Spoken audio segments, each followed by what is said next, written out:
Itu aja lah panjang. Ibu dokter hewan siswanya ilmunya, kemudian dari klinikal, kemudian hewan ilmuwan ini.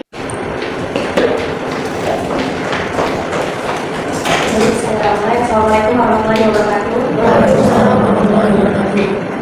Apa kabar semuanya? Alhamdulillah.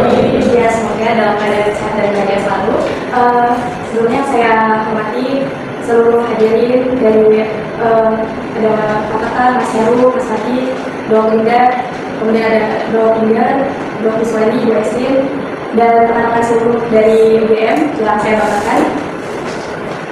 Pada kesempatan kali ini saya akan mempresentasikan kegiatan magang di BRM Veteriner. Saya sangat tertarik dengan PCR karena metode ini merupakan salah satu teknik paling revolusioner di bidang biologi molekuler. PCR memungkinkan kita untuk menggandakan atau memperbanyak fragmen DNA secara cepat dan spesifik hingga dalam beberapa jam. Nah, metode ini sangat penting dalam berbagai aplikasi, mulai dari deteksi penyakit, identifikasi genetik hingga penelitian forensik. Dan pada kesempatan kali ini saya mengangkat judul yaitu implementasi metode reverse transcription polymerase chain reaction atau RT-PCR dalam deteksi molekular antigen avian influenza di bawah pada siklus ayam. Sebelum itu saya ingin memperkenalkan diri ulang terlebih dahulu.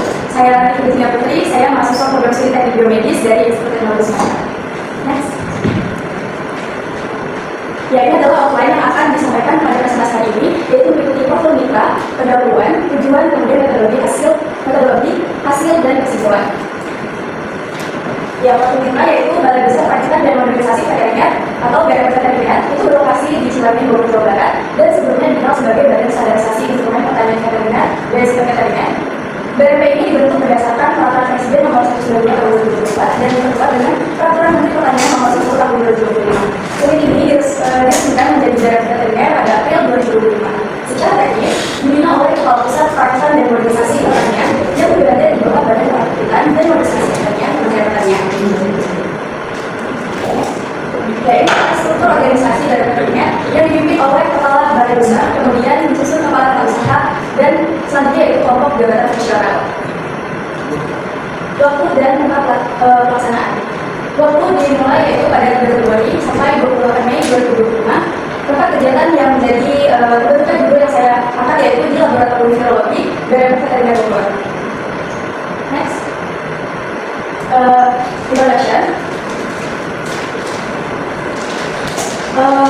Virus avian influenza ini merupakan jenis virus yang menyebar pada unggas dan beberapa mamalia. Karakteristik virus mempunyai sifat mudah mengalami sehingga pada ini membuatnya menjadi lebih patogen. Avian influenza ini merupakan virus RNA.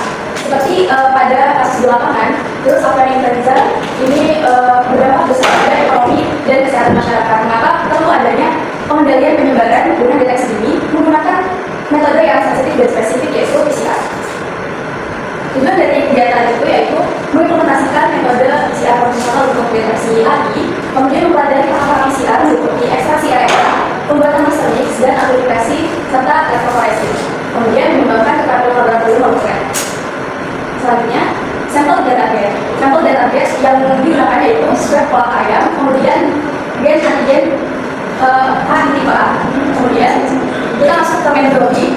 Pada tahap pertama yaitu ekstraksi RNA. Ini merupakan mengisolasi RNA virus dari sampel swab ayam, meliputi analisis dan inaktivasi sampel, kemudian isolasi dan pencucian RNA, selanjutnya elusi RNA.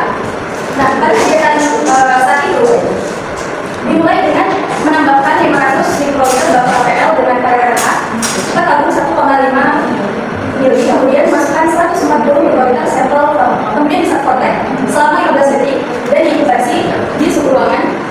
Kemudian menambahkan 560 mikroliter etanol dan diproses kembali selama 15 detik. Kemudian memindahkan 630 mikroliter campuran ke chemistry kolom, sentrifugasi dengan 8000 rpm selama 1 menit dan dibuang filter. Kemudian mengulangi tahap tersebut dan selanjutnya itu menambahkan 500 mikroliter buffer AW1 dan sentrifugasi dengan 13000 rpm selama 1 menit. Kemudian menambahkan 500 mikroliter buffer AW2 dan sentrifugasi 1300 rpm, kemudian dibuang filter.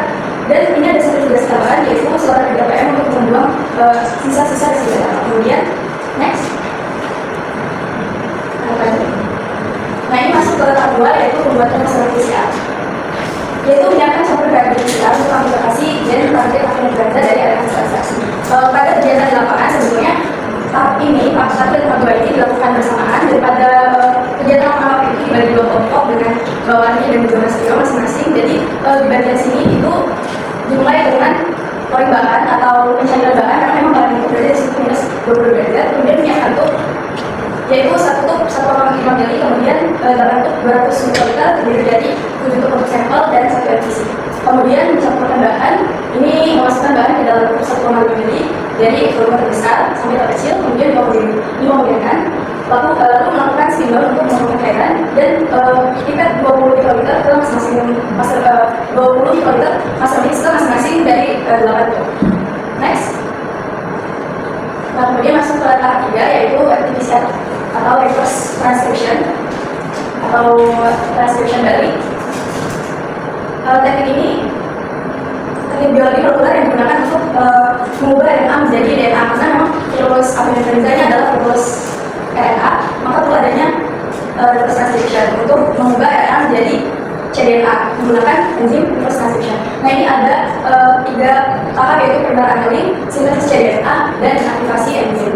Primer annealing ini dilakukan pada suhu 25 derajat Celcius selama 10 menit, kemudian sintesis cDNA dilakukan pada 42 sampai 50 derajat Celcius di 30 sampai 60 menit, kemudian aktivasi enzim pada suhu 70 derajat Celcius selama 10 menit. Kemudian kita masuk ke PCR aplikasi atau banyak fragmen DNA. Ini mengikuti denaturasi. Denaturasinya adalah DNA dipanaskan agar dua urainya terpisah. Dilakukan pada suhu 90 sampai 95 derajat Celcius selama 30 detik. Kemudian ada annealing, yaitu suhu diturunkan agar dengan menempel pada untai DNA yang dilakukan pada suhu 50 sampai 60 derajat Celcius selama 30 detik. Kemudian ada extension, yaitu enzim membentuk untai DNA agar dari primer dilakukan di suhu 72 derajat Celcius selama 30 sampai 60 detik. Nah, siklus ini berulang mulai dari 30 sampai 40 siklus. Ini gambarannya untuk siklus untuk proses dari PCR. Kemudian lanjut. Kemudian tahap 4 yaitu elektroforesis gel agarose. Proses memasukkan amplikon ke dalam gel agarose dilakukan dengan proses elektroforesis dengan tujuan memvisualisasikan produk PCR. Ini tahapannya dimulai dari persiapan gel, kemudian loading sampel dan running. Ini juga termasuk kami membuat gel agarose juga. Kemudian lanjut. Nah, ini hasil dari interpretasi. Ini merupakan penampakan hasil elektroforesis dari PCR deteksi antigen virus influenza tipe A. Kita hanya pada kontrol positif yang menandakan bahwa reaksi PCR-nya berhasil.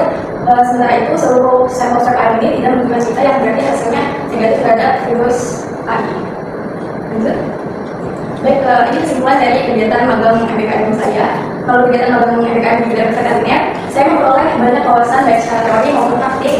Saya juga mendapatkan pemahaman yang lebih mendalam mengenai metode PCR, serta berkesempatan untuk terlibat langsung dalam kegiatan pengujian dan penelitian rutin di berbagai laboratorium yang meliputi laboratorium patologi, toksikologi, toxikologi, virologi, dan bakteriologi. Pengalaman ini sangat berkaya pengalaman dan pengalaman saya di bidang penelitian dan bioteknologi secara keseluruhan. Next. Ya, baik saja yang saya dapat sampaikan pada kesempatan hari ini. Saya mohon maaf bila banyak kekurangan dan juga kesalahan dalam penyampaian presentasi maupun pembawaan saya pada hari ini. Sekali lagi saya ucapkan terima kasih kepada seluruh hadirin. Jadi wassalamualaikum warahmatullahi wabarakatuh.